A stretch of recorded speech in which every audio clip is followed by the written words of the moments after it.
Right, this is my tutorial on the stand-up 3-card Monte.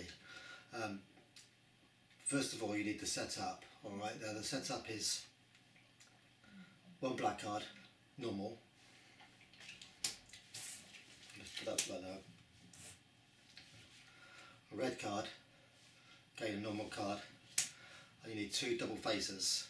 Alright, matching the suits. So we've got 2 of spades, another 2 of spades, and on the back 3 of hearts. Okay, so that's the setup. So let's have a little look.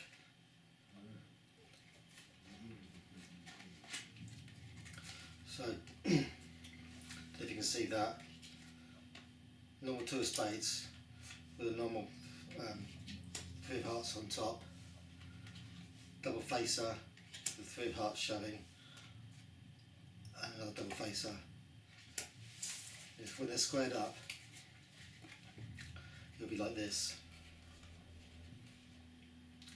Alright. The setup is these go in your pocket with the back to the front of your pocket, so to speak. So that's the outside of your pocket there, they'd be inside your pocket. Right. Now with this, the most important move is the actual Monte move itself. Okay, so we'll just go into that very quickly. Now, all the Monte move is where you have 2 cards on top of each other, and as you turn over and push forward at the same time. So it's, you get that sort of thing. Might be a bit better if I do it. Alright. So the lower card you pull back, top card you push forward and turn at the same time. Right, so that gives the illusion there that 2 cards changing into 2 of spades. Right, so the Monte move is top card forward, bottom card back, and turn at the same time. So at speed it's like that. Now, if you just literally just turn over, it's not very convincing. It's just not convincing at all. Now, I've had people catch me out using the Monte move. So, but the Monte move does make it a little bit more of a convincer because you're making a big movement of turning your hand over, and the cards are switching place as well. So it's sort of a little bit more realistic. Okay. So yeah, that's very important. Don't be just tempted into just turning the cards over. It's not enough. Alright, so to make it convincing, it's turn and twist. Alright, so that's the Monte move. So just one more time, it's top card forward, bottom card back, at the same time as rotating your wrist. So that's your Monte move. Alright. So let's just get into the now the thing is with this trick, it's very long. It's not so much complicated, but there's lots of things you have to remember, and you have to do them in the right order. If you don't do them in the right order, it just goes horribly wrong and you actually give the game away. Now I've found through better experience that although I've got it down and I've performed it for loads of people, if I leave it for any length of time and I think I've still got it in my head, I've actually got to perform it and got halfway through the performance and completely lost the plot. Thought, where the bloody hell am I? So with that said, if you do have a break from performing it, once you have got it down, always practice it a little bit first just to make sure it's clear in your head, because this is one of those tricks that you can actually forget because there is so much going on with the thing. Alright, but like I said, it's not so much complicated. You just got to get it down and keep it down. So let's just get back into the setup. So we've got normal black card, normal red card, double facer, and another double facer. Turn over, that goes into your pocket. Alright, let's get that out of the way. Oh, just thought I'd mention this as well. Obviously, you do the trick a lot. The standard cards you can always replace, no problem at all. But the 2 double faces are easy to obtain. They do bicycle gaff cards, You can buy them off eBay, any magic shop. In there is tons of red backed, red and black cards basically. You know, in pairs as well. So there's a 5 of spades there backing onto a couple of jokers. You know, so if you want to use jokers, you can. 7 and halves. Oh, that's no good, that one. So we've got there. Yeah, so there you go. Jack of spades backing onto red 10s. Queen of spades onto 9 of hearts. All right. As long as we've got pairs. And then back onto blacks, because obviously you need the black and red thing going on to make it visual. And not only that, the whole idea of the whole routine is based on the fact that you're following the red card. So you need a red card, therefore you need black cards to make it blatantly obvious you're following a red card. Okay. So the way I learnt it is not to try and learn the whole thing in one hit. The best thing to do is just break it down into stages. So the routine always starts with, you pull out of your pocket. I'll show you a trick using a few cards. All right, and you show the black card. You can show both sides nice and cleanly. You pull this one out of your pocket, the next one, which is the red card. So basically, all you've got to do is follow the red card. If you turn the cards over and you mix them about a bit. So where's the red card? All right, is it here? No, it's over here. But it doesn't matter what they say. It's to get them used to the idea that what's coming next, and that they've got to follow the red card. It's just pre-programming, if you like. So the next stage, once you've done that, the next thing you do is you get the red card on top of the black card. All right. You then say, right, that's to make the trick. The trick's called 3 Card Monte because basically there's 3 cards involved in the trick, and as you say that, you bring out the first double facer. All right, but obviously not flashing the red bag. Put it out of your pocket like this and insert it like that. So it's now in the middle. All right. So then that's the first part. So then we get into the setup now for the first part. All right. So the setup is you pull the standard black card away and put it into your opposite hand. Now I'm left-handed, so I'm going to be showing you all of this left-handed. So you pull the black card away. You're going to turn this one over and do the Monte move, this like with the other hand. All right. So it looks like that. All right. So that's the first thing. So you pull the black card away. So you've got to follow the red card, and you do the Monte move. Now you don't have to say any more after this. Then you turn that one back over, the standard black card back over, all right, and place it on top of the red card. Now bring in this red card back over here. Again, then you do the Monte move and lay it down on the table in front of them or in the palm of their hand. All right. So you then say, right, where's the red card? Now they don't think you've hardly done anything right now, but they're gonna point to that card down there. All right. So obviously you let them do that, and obviously, well, okay, well if you think that's it, turn it over, and of course it's the ordinary black card, and then you can reveal that the red card's over here. All right. So we'll just go through that again. So where are we? Yeah. So we've got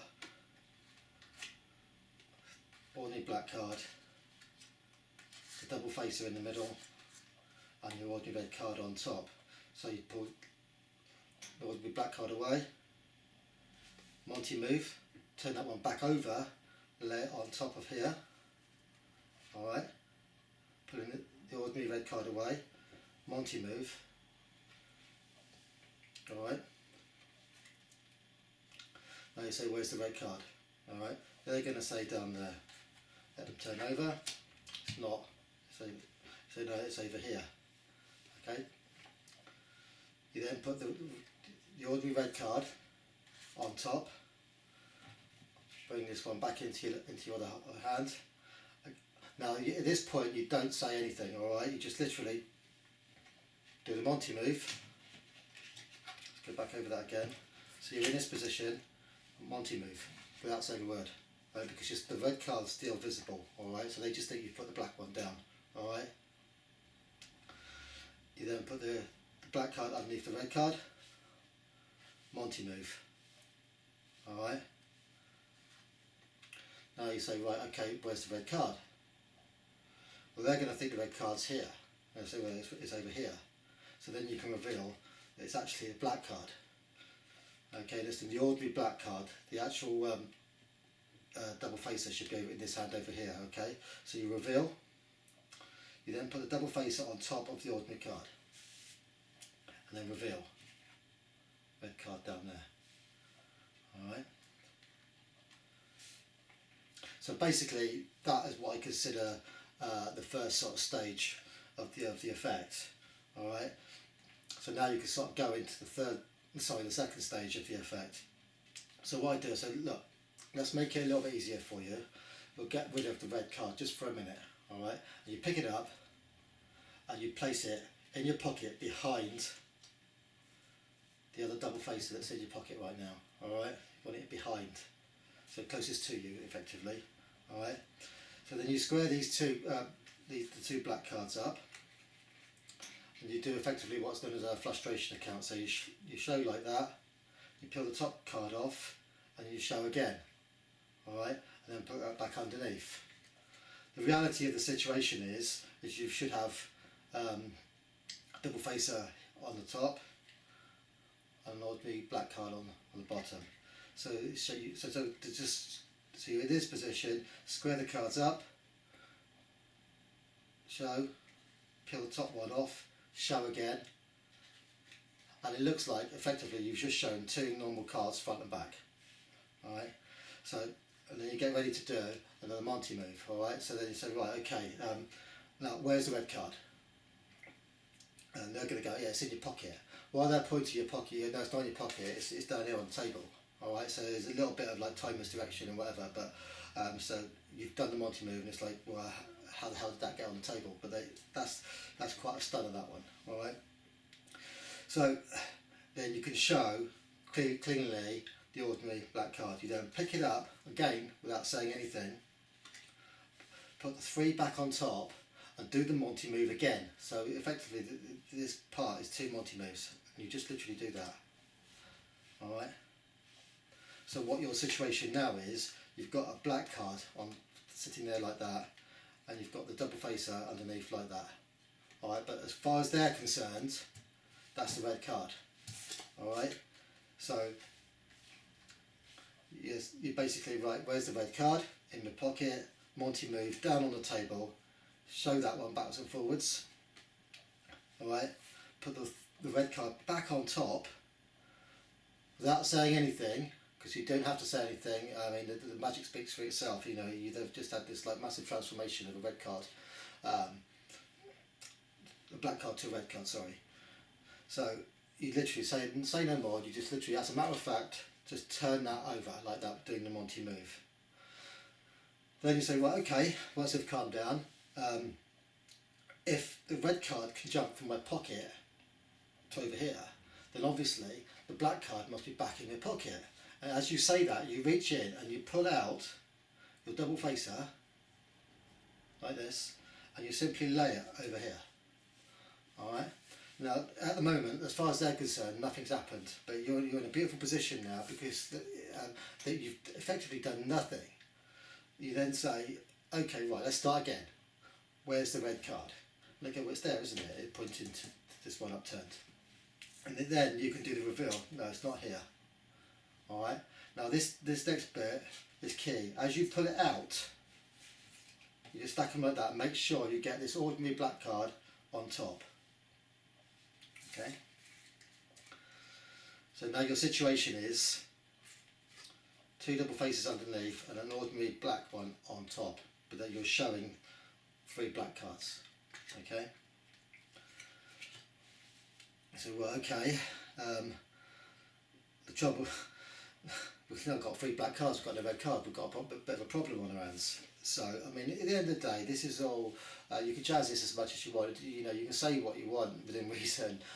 It's it depends on their reactions and how they go with it. You can have a laugh and a joke about the whole thing, or take it completely serious. But anyway, you say, right, okay, we now need another red card. Luckily, I've got another spare red card in my pocket, and you drag this one out of your pocket, obviously, okay? Which is the one you put in there earlier on anyway, alright? So that then goes on top of the black card. So your situation is two double faces underneath, and the ordinary red and the ordinary black on top, alright? You then say, right, okay, now this trick is called the 3-card Monte. We've now got 4 cards, so I've got to get rid of one of the cards, alright? So you just do the Monte move again with the top 2 normal cards, alright? Put it down the table, because I'll just put that one back in my pocket, alright? What you've done is you've ditched the ordinary black 2. You need to ditch that now, because we're doing the colour change where it all goes red, alright? So again, we start by saying, where's the red card? Alright? So the red card, so they're going to go here. Alright, so keep an eye on the red card. That's all you've got to do. It's really simple. Just keep an eye on the red card. Alright, Monte move, boom, you've got now 2 reds. Which is, for laymen and all the rest of it, that's quite a powerful thing. So you look surprised and go, well, that's a bit of a problem, because now we've got 2 red cards, 1 black card. I know what we'll do. You then take off the top red card, just double face that, and just put it in your opposite hand. Alright? What we'll do, we'll do it the other way around. Just keep an eye on the black card. Alright? So again, Monte move, lay that one on the table, lay that one down. Where's the black card? They're going to go there, because they are. Now effectively that's the end of the trick, that's the last stage if you like. And then just scoop them up, like that. That's called the 3-card Monte. Now you could do, several ways of doing this, depends how confident you feel. You can literally just turn them over, show it back and put it in your pocket, job done. Or you can just do another frustration count where you just literally put that one down, show the back again, put that one down, show the back again, and just make sure you slide that one underneath. Alright, so you've done a false show of the back of the card, and again then just put it in your pocket, and that is effectively a 3-card Monte. Now the thing with it is it's left you ready to go for another time, because you've put that one back on the bottom, because obviously you don't want to be flashing the backs as you're putting it away in your pocket. All you have to do now is just take the one that's in your pocket, the black card, lay it underneath, and you're back to the setup of what you need to perform the trick again. Alright, right in the very beginning. So you've basically reset yourself just by finishing the trick, which again is another beautiful part of it. So you could go straight back into it again. Now, there's one thing I wanted to say about the cards. I mean these cards even now, they're getting a bit sticky. It's okay with the ordinary cards, you can just bin them or get some others out on another deck or whatever. But the double faces, obviously you want them to last as long as possible. I did a quick Google search on how to clean up playing cards, and you could do the same thing. There's various techniques, but the one that I found that will work quite well, which was ridiculous, was just put some flour in a tiny little polythene bag and put those cards in the bag, and then just like rub it all together, and the flour seems to clean the cards up. It seems to work quite well, and obviously you take the cards back out, dust them off, and you get they get that slippy bicycle playing card feel to them, not like they were brand new, but it's certainly not bad. It certainly prolongs their life. The problem is doing the false count, when they are a bit sticky, they do stick together a bit, and you could end up flashing the back. So I tend to not do it too much, to be quite honest. If you don't need to, there's so many wows in this trick as you're going through it, that come the end of it, they're just blown away. I mean, you might get the odd idiot that wants to ask you stupid questions. Let me see the cards and the rest of it. But basically, the bottom line is you finish a trick, you show it back, and you put it in your pocket, clean up, you're done. Alright, don't even give them the opportunity to don't leave them lying around on the table. I mean, that's common sense, really. At the end of the day, they're gaff to hilt, so you just don't want them looking at them. So basically, I'll just run through it again. I won't talk. I'll just actually just redo the whole routine, just at a steady pace. This is one of those tricks which does actually work better quite fast. I mean, if you're bantering with people and having a bit of a laugh and all the rest of it, you know, it's boom, boom, boom, you know, magic, magic, magic all the way through. Doing it how I'm doing it now is very slow. And it does give them the opportunity a little bit to work it out, but when you're doing it quite quick, there's so much going on. You know, obviously the old cogs are ticking around, or aren't ticking around fast enough for them to work it out. So I just thought I'd mention that speed comes with time. Just learn this thing slow, stage at a time, because it's about 3 stages, and then you'll be able to do it. But like I said, every time you go to perform it, at least do one practice run before you know you're going to do it. Don't think, oh yeah, I did it a couple of weeks ago and I can remember, because it will bite you. Because I know.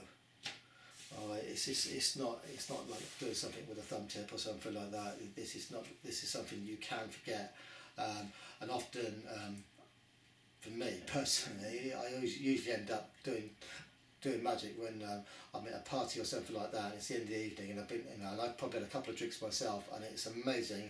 Even if you've had like 1 or 2 beers, how your brain goes, and you think you're going to be clever and all the rest of it, and you've just lost it completely. All right, but anyway, we'll just quickly run through it again. So I won't talk. I'll just literally go through the routine of doing it at sort of at speed. Or slowish speed anyway. So here we go.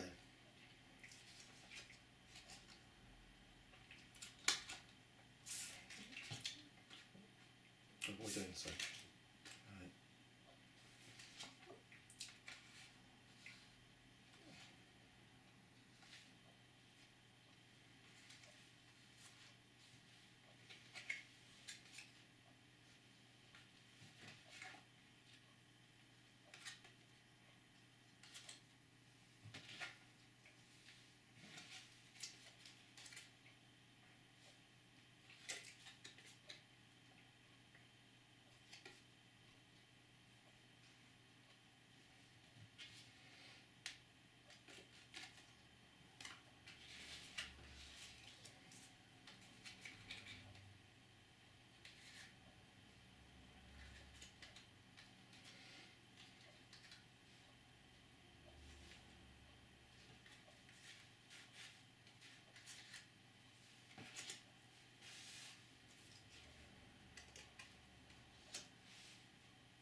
Okay, well, that is my teaching on the 3 card Monte, or stand-up 3 card Monte as it's sometimes called. Hopefully you can sort of watch this a few times and get it. Like I say, it is complex, but you will get it, and hopefully I've broken it down enough now for you to be able to see that. Alright.